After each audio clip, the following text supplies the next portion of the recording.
Bihar police ने एक चौंकाने वाला खुलासा किया और खबर जानते हैं क्या है। जैसे कि आप जानते हैं, रामनवमी के दौरान कई क्षेत्रों में सांप्रदायिक टकराव हुआ था। अब पुलिस ने अपनी पड़ताल के बाद पाया है कि कुंदन कुमार नाम का शख्स, जो कि नालंदा जिले का बजरंग दल का प्रमुख था, उसने एक व्हाट्सएप ग्रुप बनाया और उस व्हाट्सएप ग्रुप में 456 सदस्य थे और इसके जरिए बिहार के अलग अलग हिस्सों में दंगे करवाए गए।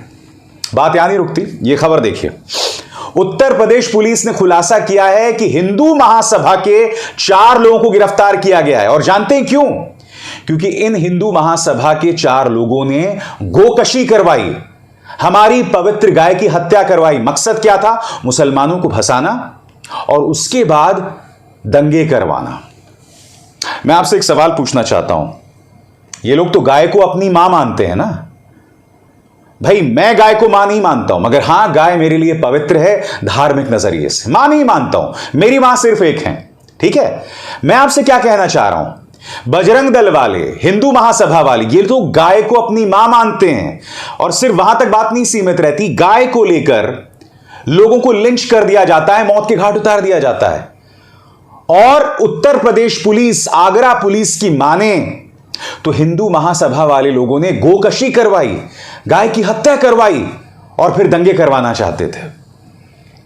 मैं आपसे सवाल पूछना चाहता हूं, क्या आप अपनी मां के सम्मान के लिए अपनी मां की हत्या कर सकते हैं? इन लोगों ने तो यही किया ना। मगर सबसे पहले दोस्तों, यह तस्वीर देखिए। बिहार के उप मुख्यमंत्री तेजस्वी यादव अपने घर पर इफ्तार रख रहे हैं। वो कह रहे हैं कि ये मेरे देश की गंगा जमुनी तहजीब का परिणाम है। उसी तरह से राहुल गांधी सांप्रदायिक सौहार्द की अपील करते रहते हैं। मैं यही तो समझना चाहता हूं, ये दोनों नेता जो सांप्रदायिक सौहार्द की अपील करते रहते हैं, क्या देश की जनता इनकी अपील को समझेगी? क्या देश की जनता इस बात को समझेगी कि जो लोग आपको लड़वाना चाहते हैं वही आपके धार्मिक प्रतीकों के सबसे बड़े दुश्मन हैं? अरे भाई, हिंदू महासभा के लोगों ने गोकशी कर दी, गाय की हत्या कर दी। खबर क्या है दोस्तों, मैं आपको पढ़ के सुनाना चाहता हूं। उत्तर प्रदेश पुलिस ने जो खुलासा किया है आपके स्क्रीन पर, बहुत ही शॉकिंग खबर है। खबर क्या कहती है? उत्तर प्रदेश के आगरा में रामनवमी के दिन गोकशी हुई। 2 आरोपी इमरान और शानू पकड़े गए। खुलासा हुआ कि अखिल भारत हिंदू महासभा के नेता संजय जाट, जितेंद्र कुशवाहा, सौरभ शर्मा और अजय ने गोकशी की प्लानिंग बनाई थी। दिन भी रामनवमी का तय किया गया।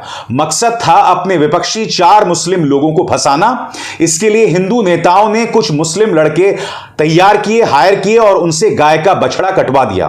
फिर हिंदू नेता खुद मौके पर पहुंच गए, हंगामा करने लगे और अपने विरोधियों पर एफआईआर भी करवा दी। जब उत्तर प्रदेश पुलिस ने गहनता से जांच की और हिंदू नेताओं के नापाक मंसूबों की पोल खुल गई, इनकी गिरफ्तारी हो गई है दोस्तों। खबर देखिए, अमर उजाला क्या कह रहा है। रिजवान शानू को फंसाने के लिए साजिश, हिंदू महासभा के पदाधिकारियों ने कराई गोकशी और पहुंचे थाने, हुआ खुलासा। मैं आपसे फिर पूछना चाहता हूं, ये वही लोग हैं जो आपकी भावनाओं के साथ खेलते हैं। ये वही लोग हैं जो आपकी दुश्मनी अपने ही पड़ोसियों से करवाते हैं, वो पड़ोसी जो आपके धर्म का नहीं है। और ये वही लोग हैं, आपके सामने ये प्रमाण है, और ये कोई और नहीं बल्कि उत्तर प्रदेश पुलिस कह रही है, आदित्यनाथ की पुलिस कह रही है, मुख्यमंत्री आदित्यनाथ की पुलिस कह रही है। 4 लोगों को गिरफ्तार किया गया है। क्योंकि मैं जानता हूं आप में से कई लोग बिहार पुलिस पर एतबार नहीं करेंगे। बिहार पुलिस का क्या खुलासा है कि नालंदा जिले का बजरंग दल का जो प्रमुख है, उसने बिहार में व्यापक पैमाने पर दंगे करवाए। मगर यहां कौन बोल रहा है बताइए ना? उत्तर प्रदेश पुलिस कह रही है। मैं फिर आपसे पूछना चाहता हूं, अगर आप गाय का सम्मान करते हैं तो आप उसकी हत्या कैसे कर सकते हैं? सिर्फ इसलिए क्योंकि आपको मुसलमानों को निशाने पर लेना था। यानी मुसलमानों से आपकी इस कदर नफरत है कि आप अपने धर्म के सबसे बेशकीमती प्रतीक यानी गौ माता को मार सकते हैं। क्या आप, इस देश की जनता अब भी आंखें मूंदे बैठे रहेगी कि आपकी धार्मिक भावनाओं के साथ किस तरह का खिलवाड़ हो रहा है और इस देश में क्या करवाया जा रहा है? उसी तरह से दोस्तों बिहार की एक खबर जो मैं आपको पढ़ के सुनाना चाहता हूं, बहुत ही शॉकिंग खबर है। एनडीटीवी क्या कहता है। बिहार के नालंदा और बिहार शरीफ में हुई हिंसक घटना की चर्चा पूरे देश में हुई। मामले में बिहार पुलिस ने केस दर्ज किया और जांच जारी है। अब इस मामले को लेकर एडीजी मुख्यालय जितेंद्र सिंह गंगवार ने जानकारी दी है। उन्होंने कहा कि इस हिंसा को लेकर कई खुलासे हुए हैं। एक व्हाट्सएप ग्रुप की पहचान हुई और आर्थिक अपराध शाखा ने केस दर्ज किया। उन्होंने कहा कि इस पूरे मामले में अभी कई तरह की जांच हो रही है और अपराधियों पर जल्द कार्रवाई की जाएगी। एडीजी मुख्यालय जितेंद्र सिंह गंगवार ने कहा कि फेसबुक, यूट्यूब, व्हाट्सएप ग्रुप की जांच हुई। कुछ पोस्टों की पहचान की गई। एक व्हाट्सएप ग्रुप में 456 लोग थे, जिसमें 14 लोगों को नामजद किया गया है। सोशल मीडिया के चैट को भी चिन्हित किया गया है और आर्थिक अपराध शाखा मामले की जांच में जुटी हुई है। बिहार में दंगे करवाए गए और सिर्फ रामनवमी के दौरान दंगे नहीं करवाए गए। भारतीय जनता पार्टी ने प्रदेश की जनता के सामने एक झूठ पेश किया और वो झूठ क्या था कि बिहारी मजदूर जो तमिलनाडु में काम कर रहे हैं उनमें से करीब 14 लोगों को मौत के घाट उतार दिया गया। एक यूट्यूबर है मनीष कश्यप, उसे तमिलनाडु पुलिस ने गिरफ्तार किया और उस पर एनएसए भी लगवाया। मैं यही तो समझना चाहता हूं, क्या वोट्स बटोरने का भारतीय जनता पार्टी के पास बस यही तरीका है? बस यही तरीका है कि राज्य की जनता में दंगे करवाओ, आपसी तनाव पैदा करो, उन्हें आपस में लड़वाओ। क्या तभी आपकी राजनीतिक अहमियत बनी रहेगी, आपका वर्चस्व बना रहेगा? क्या आप सकारात्मक राजनीति नहीं कर सकते? क्योंकि चाहे हिंदू महासभा हो, चाहे बजरंग दल हो, ये दोनों ही भारतीय जनता पार्टी के सहयोगी संगठन हैं। और सबसे बड़ी बात, जो झूठ बिहारी मजदूरों के बारे में फैलाया गया कि तमिलनाडु में उन्हें मौत के घाट उतार दिया, उसके पीछे तो पूरी भाजपा थी ना। भारतीय जनता पार्टी के कई नेता, उनके सोशल मीडिया हैंडल्स इस झूठ का प्रचार प्रसार कर रहे थे और अब भी कर रहे हैं, छोटी छोटी बातों में कर रहे हैं। आप में से कई लोग जानते होंगे पांचजन्य आरएसएस का मुखपत्र है।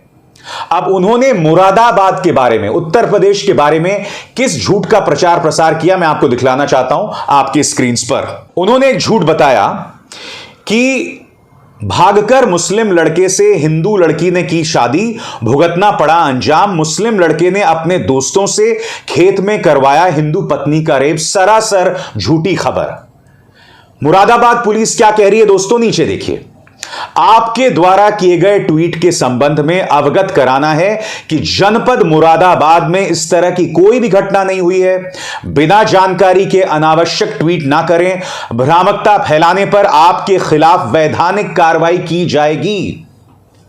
मगर मैं दावे के साथ कह सकता हूं, उत्तर प्रदेश पुलिस ने पांचजन्य, जो कि आरएसएस का मुखपत्र है, इनके खिलाफ कोई कार्रवाई नहीं की होगी। मगर इनकी जगह खुदा ना करे कोई और जो कि बीजेपी से नहीं जुड़ा है, अगर उसने यह भ्रामक जानकारी फैलाई होती तो तुरंत गिरफ्तार किया जाता। मगर यहां इनके साथ कुछ नहीं होगा।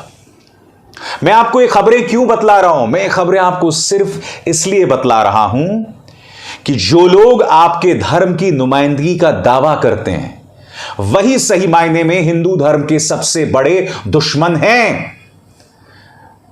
ये लोग किसको गाली देते हैं? ये लोग गाली देते हैं मध्य पूर्व में बसे हुए मुसलमानों पर, वहां की व्यवस्था पर, कि वो व्यवस्था कितनी रूढ़िवादी है। कट्टर इस्लाम को ये लोग गाली देते हैं। मैं आपसे एक सवाल पूछना चाहता हूं, कट्टर इस्लाम को जिन चीजों के लिए ये लोग गाली देते हैं कि बहुत रूढ़िवादिता है, मैं आपसे पूछना चाहता हूं, साल 2023 में आप मेरे हिंदू धर्म को वापस 18वीं सदी की ओर ढकेल रहे हैं। आप मेरे हिंदू धर्म को, जो सर्वधर्म संभाव में विश्वास रखता है, मेरे हिंदू धर्म को जो वसुदैव कुटुंबकम यानी पूरी दुनिया मेरा परिवार है, उसमें विश्वास करता है, आप मेरे हिंदू धर्म को कट्टर बना रहे हैं, उसे पीछे ढकेल रहे हैं। यानी कि ये लोग मेरे हिंदू धर्म के दुश्मन हैं और इसके अलावा कुछ नहीं। और सबसे शॉकिंग बात, जो तीनों चारों खबरें मैंने आपको बताई, चाहे उत्तर प्रदेश के अंदर किस तरह से हिंदू महासभा के 4 लोग गिरफ्तार हुए और उन पर आरोप है गोकशी का, गाय की हत्या का। क्यों? क्योंकि वो चाहते थे हिंदू मुसलमानों के साथ तनाव हो और दंगे हों। चाहे वो खबर हो या फिर बिहार के अंदर जहां पर कुंदन कुमार की गिरफ्तारी होती है और यह बात सामने आती है किस तरह से उसने व्हाट्सएप ग्रुप बनाया, 456 उसके सदस्य थे, 14 लोगों की गिरफ्तारी हुई और इसका मकसद था बिहार में दंगे कराना और ये लोग कामयाब भी हुए। एक बजरंग दल, एक हिंदू महासभा और उसी तरह से 5 जन की यह मिसाल। एक झूठी खबर, खुद मुरादाबाद पुलिस ने 5 जन को एक करारा तमाचा मारा है। मैं आपको यही समझा रहा हूं, आपको समझना पड़ेगा कि किस तरह से आपकी भावनाओं के साथ खिलवाड़ किया जा रहा है, आपको अपने पड़ोसी का दुश्मन बनाया जा रहा है, इस देश की गंगा जमुनी तहजीब को तहस नहस किया जा रहा है। और यकीनन अगर बिहार के उप मुख्यमंत्री इन तस्वीरों के जरिए अपने घर में इफ्तार रखते हैं और गंगा जमुनी तहजीब की मिसाल देते हैं तो वाकई इसकी तारीफ की जानी चाहिए। यह बहादुरी का काम है, क्योंकि भारतीय जनता पार्टी ने इस देश में वो माहौल बना दिया है कि जो मुसलमानों की हित की बात करेगा उसे ये लोग धर्म विरोधी और देश विरोधी करार देते हैं। देखिए किस तरह का खूबसूरत संदेश तेजस्वी यादव ने दिया, सुनिए उनके एक एक शब्द को। और ये इफ्तार पार्टी नहीं बल्कि इबादत है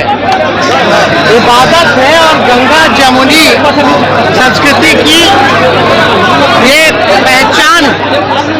इसलिए इफ्तार जो है जितने रोजेदार हैं उनके प्रति सम्मान प्रकट करते हैं। और इत्तेफाकन आज ही के दिन माननीय इस्तीफा प्रसाद यानी रविशंकर प्रसाद पटना में हैं।